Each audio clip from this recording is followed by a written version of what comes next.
Hey, everybody, it's Dr. John Sherk here, and it's Wednesday, just afternoon this time instead of 11 o'clock in the morning. And this is Brown Bag Lunch, where I give you tips and tricks and ideas and concepts and tactics to get all the talent you need to make your business happen. Um, Today, I want to talk about the concept of a teachable point of view. Um, I'm kind of going all in on this concept over the next year with my clients who are owners of air conditioning companies and also reaching out to technicians. Um, a teachable point of view is simply this. If I said, in this case, what makes a great life for a technician? If I said, what are the 3 to 5 pillars that make life great for a technician? What are those in your opinion? And if you listed them out, my next question would be, what is it about that pillar that makes it a pillar? Okay. So I'll give you an example. Based on my conversation with technicians, one of the core pillars, in terms of this is an on the job situation, but one of the core pillars is a feeling of accomplishment over and over again in the field. So if you have technicians, for example, that do a lot of maintenance, repeatedly, technicians will say to me, it's a lot more satisfying to wash a dirty coil than it is to wash a clean coil, right? Just think of that, the concept of that. It's a lot more satisfying to go out to someone who's got a hot room or a hot house and leave knowing the problem is fixed, as opposed to knowing you have to go back tomorrow because you couldn't figure it out. There's a sense of accomplishment that is a pillar of a great technician experience. And therefore, you could extrapolate from that things that get in the way of that accomplishment, say pressure from a dispatcher, are going to hinder the satisfaction of that technician. And what I've noticed as well, since we're on that topic, is when technicians get frustrated with dispatchers, very often it's turned around as a character issue on the technician. And it's like, well, they must not want to be working a lot. They must not really want to get to that next call as much as we want them to. They must be lazy. They must be whatever. And in many cases, the problem is the technician has not yet fully felt the accomplishment of going on that call. So that's one of the pillars. Okay. And then what is it about that pillar that makes it makes it so significant? Well, again, now we're just into my opinion. The feeling of accomplishment is very much directly from technicians, not my opinion. But why is it? It's going to vary from technician to technician. For some people, it's a personality thing. I think there's a tendency for people who work with their hands like a technician to feel accomplishment as something gets fixed, or they can visually see a change from a dirty to a clean coil. There's multiple possible reasons why. And then if we say, well, what else? What other pillars are there? There could be anything from respect to compensation to do I have a friend at work that's a real friend, to there could be all kinds of pillars, right? And here's why I think this is so important. Too few recruiting managers or air conditioning company owners have thought through this for themselves and are not using a conversation about, here's my point of view, what's your point of view, person I'd like you to work for me, so that there's not a conversation going that triggers the perception in that technician that this could be a great place to work.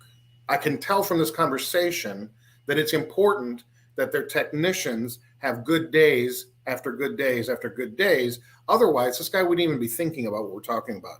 He'd just be trying to figure out, what do I got to pay you? What do I got to do to get your talent from over there to over here so I can make money on your butt?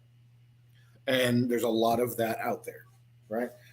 So for you to have the right kind of conversation in recruiting a technician or just retaining your own technicians, you need to go to work on what is your, in the business, what's called a teachable point of view. All I mean by teachable here is that you can tell someone else what yours is. If you wanted to teach someone else what your point of view, it's kind of organized in your mind in a way that you could teach it to them and they could tell you, oh, no, I know what yours is. That's all that means. Okay. So And then the other group that I'm talking to about this are technicians themselves. In my experience, technicians are not great at having this conversation. There's a lot of reasons why. But this kind of reflective, thoughtful thing that says, you know what makes a great life is blank. And there are certain obvious things. Fewer call outs after hours, obvious, right? Superior compensation, obvious. But what I notice is as owners have this conversation, they're searching for what can I do that triggers in them this kind of response. What can I offer? And I'll just give you this comparison for you to think about. Guys like me, PhDs in human capital development, we study all the time. If employer does X program and it costs this much and it creates that much engagement with this much more effort, generating this much more money, how do I know if I'm making money by doing this program? That kind of thing, right? So it's done all the time. It's very common. And so the employer begins to really focus on what can I do? In other words, like what's a program I can offer, right? So for example, for the sake of this conversation, let's just say we're talking about $1,000 a year tool budget for your techs, okay? So you say, you know what? We're going to offer $1,000 a year for you to spend on tools that you keep, right? It's just going to be part of your benefit package.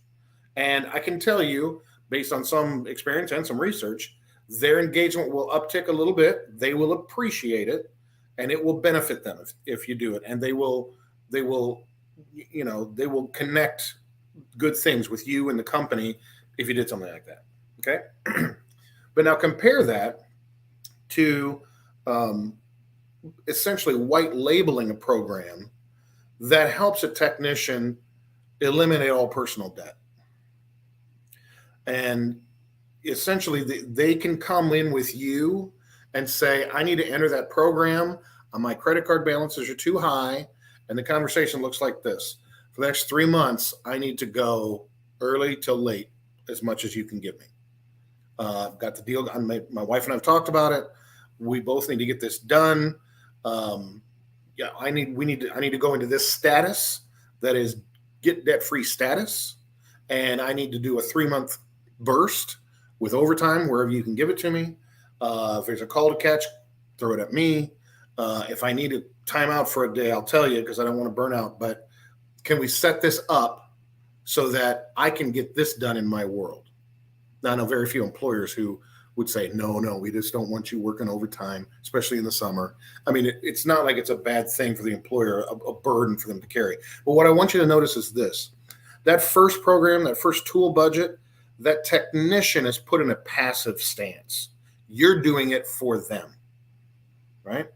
In that second one, you're putting yourself in a position to support them to accomplish something themselves. And in general, the things that create the greatest happiness and satisfaction level for technicians are in that second category, not in the first one. Now, there are certain things that, certain benefits, there are certain things that there's really no way to fully pass the torch to them, right? But we know what kind of things change people's lives.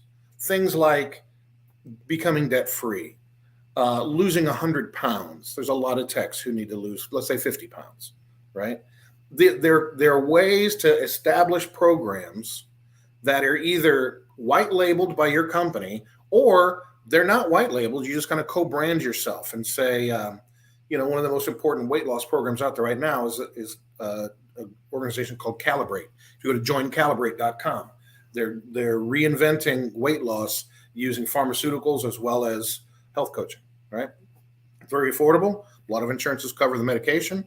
And so a program like that, you could say, okay, if you want to step in this program, we'll allow 10 people a year and we'll fund the, whatever it is, $2,000 for them to get into it, right?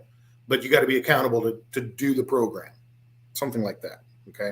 But the point is this, if you can't have, and they can't have a conversation about what is a teachable point of view, then you can't get to those second items. All you can do is throw things against the wall and hope they stick. And they can be very logical, and so they stick some, but the real impact programs are support programs, not do it for them programs. Now, they may say, yeah, but I love it when you do this for me. Can we have both? You got to figure that out with your own budget. If you can afford it, do both. But I am saying the big, chunky happiness impact stuff, you have to support them while they do it. You can't do it. You can't lose 100 pounds for someone else. You can't get someone else out of debt, not in a healthy way. You write a check, but they're just going to get there again. You see where I'm going with this, I hope? So how do we know what kind of programs like that to offer? Both you and the technicians need to learn how to have this teachable point of view conversation about what makes a great life for a tech. Now, here's my piece of this for you all. Starting in September, I'm initiating a podcast called HVAC Joy Lab. And all we're going to do on that podcast is, from every conceivable angle, talk about what is your point of view, what's my point of view, what's his point of view on what makes a great life for a technician, right? We'll do some more abstract, philosophical kind of things. We'll bring in, somebody from a hydration product and get a perspective on how to hydrate in the summertime. We'll talk about, everybody, my desire, a lot of people with a lot of perspectives, with my goal, my intent being to generate many, many, many conversations among techs and the people around techs, spouses of techs, about what makes a great life for a technician, so that, in a sense, rising tide raises all boats. And we can start having something that looks normal, where a technician is saying, I'd be happier if I could do blank. And that doesn't turn into simply, well, how much is that going to cost me? And aligning at a next level with technicians as they perceive their own reality. And it's going to be different for everybody. There's going to be flex scheduling. There's all kinds of different things. And there would be things that you as a manager or an owner, you just don't want to get into. And that's okay. But without this conversation, the whole recruiting thing that's so big right now, the whole culture thing that's so big right now, it just stalls. It just stalls because we're not having the right conversation. We're talking about money and benefits, and that's fine. That's part of it. And you have to have that conversation. But the market eventually sets that wage. And once you're there, if you can't talk about the other stuff, you're so at greater risk of not retaining your good people. I mean, I'll just give you another example. If you're a residential company and you've got a tech who's been with you 10 years, their wages are flattening, the work is getting boring, they're feeling the burden of fixing other people's mistakes, they're on call more because you trust them, and you got to be able to have a conversation about that, or that guy is going to go somewhere and you're going to get broadsided by it, right? So what's the starting point? What is my teachable point of view on what makes a great life for a technician? What are the 3 to 5 pillars?